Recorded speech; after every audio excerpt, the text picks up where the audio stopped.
अस्सलाम वालेकुम। क्लास 10 का आज हमारा केमिस्ट्री का लेक्चर है। हम फॉरवर्ड रिएक्शन और रिवर्स रिएक्शन के दरमियान में डिफरेंस पढ़ने लगे हैं। कल हमने स्टैटिक इक्विलिब्रियम, डायनामिक इक्विलिब्रियम और केमिकल इक्विलिब्रियम को डिस्कस किया था। तो डायनामिक इक्विलिब्रियम में ही हमने दो चीज़ें डिस्कस की थी। एक हमने फॉरवर्ड रिएक्शन को डिस्कस किया था और एक हमने बैकवर्ड रिएक्शन, जिसको हम रिवर्स रिएक्शन कहते हैं, उसको डिस्कस किया था। आज हम इन दोनों के दरमियान में डिफरेंस पढ़ते हैं कि इनके दरमियान डिफरेंस क्या होता है। यहाँ पे मैं एक रिएक्शन लिखती हूँ, रिवर्सिबल रिएक्शन, तो उसकी बेस पे हम इसके डिफरेंसेस खुद लिखते जाएंगे। फॉर एग्जाम्पल यहाँ पे हमारे पास रिएक्शन है कैल्शियम कार्बोनेट, जो हम रिएक्शन डिस्कस कर रहे थे, और ये जब टूटता है, हीट करते हैं हम इसको, तो it change into calcium oxide and carbon dioxide. Calcium carbonate आगे की तरफ अब ये रिएक्शन जा रहा है, दिस इज फॉरवर्ड रिएक्शन, ये फॉरवर्ड रिएक्शन। कार्बन डाइऑक्साइड और कैल्शियम ऑक्साइड दोबारा मिलेंगे और मिलके ये बना देंगे कैल्शियम कार्बोनेट।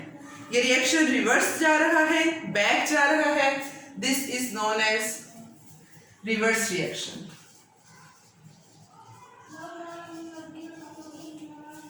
अब हमने इनके दरमियान डिफरेंसेस पढ़ने हैं कि इनमें क्या डिफरेंसेस होते हैं। अब जैसे आप देखें, फॉरवर्ड रिएक्शन में क्या हुआ है, रिएक्टेंट्स है और रिएक्टेंट्स ने क्या मिलकर बनाया है, प्रोडक्ट। ऐसा ही हुआ है, रिएक्टेंट और रिएक्टेंट ने मिलकर क्या बना दिया, प्रोडक्ट बना दिया। तो फॉरवर्ड रिएक्शन का पहला पॉइंट हम लिखेंगे, reactants react to form products. के फॉरवर्ड रिएक्शन में क्या होता है, रिएक्टेंट सब्सटेंसेस एक दूसरे के साथ रिएक्ट करते हैं और नए सब्सटेंसेस बनाते हैं जिन्हें हम प्रोडक्ट कहते हैं।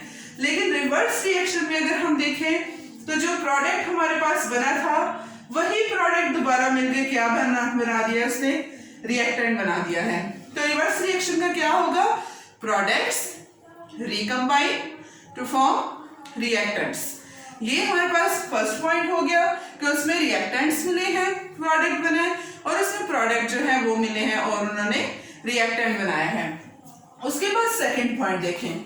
अब फॉरवर्ड डायरेक्शन किस डायरेक्शन में जा रहा है, फॉरवर्ड रिएक्शन ये लेफ्ट साइड है और ये राइट साइड, तो लेफ्ट से राइट में जा रहा है, लेफ्ट टू राइट, और reverse reaction right to left. तो सेकंड पॉइंट हम लिखेंगे, it take place from left to right, left to right,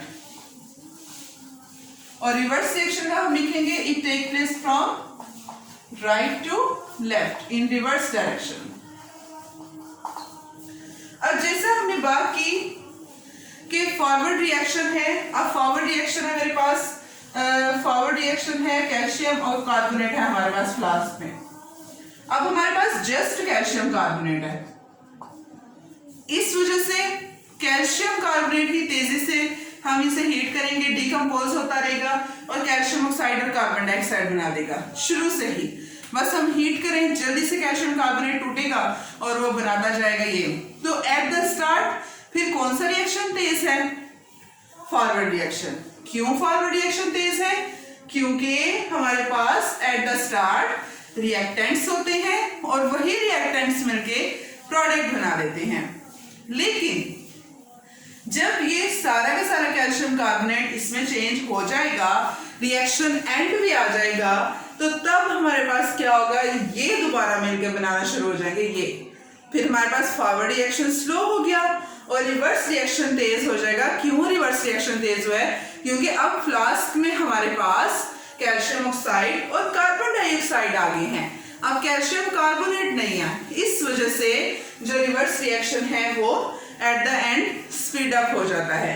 तो यहाँ पर एक और पॉइंट हम ऐड ऑन कर लेते हैं कि eight the start for the speed of forward reaction is fast.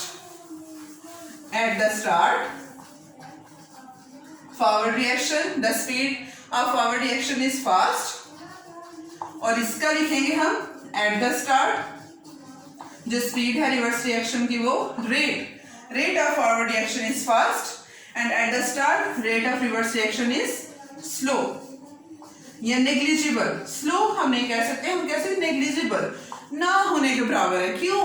क्योंकि at the start हमारे पास products अभी नहीं है.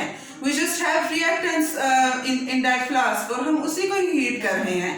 तो at the start forward reaction fast होता है, reverse reaction की speed जो है वो negligible होती है. फिर आहिस्ता आहिस्ता आहिस्ता आहिस्ता क्या होना शुरू हो जाता है कि जो फॉरवर्ड रिएक्शन है वो स्लो होना शुरू हो जाता है और रिवर्स रिएक्शन क्या होना शुरू हो जाता है, फास्ट. तो एट द स्टार्ट तो ये फास्ट था, फिर आहिस्ता आहिस्ता क्या होना शुरू हो जाता है, एट द एंड जो रिवर्स रिएक्शन है वो फास्ट और जो रिवर्स रिएक्शन फास्ट और forward reaction slows down.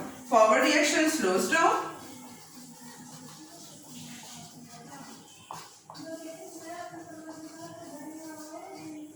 Eight the and,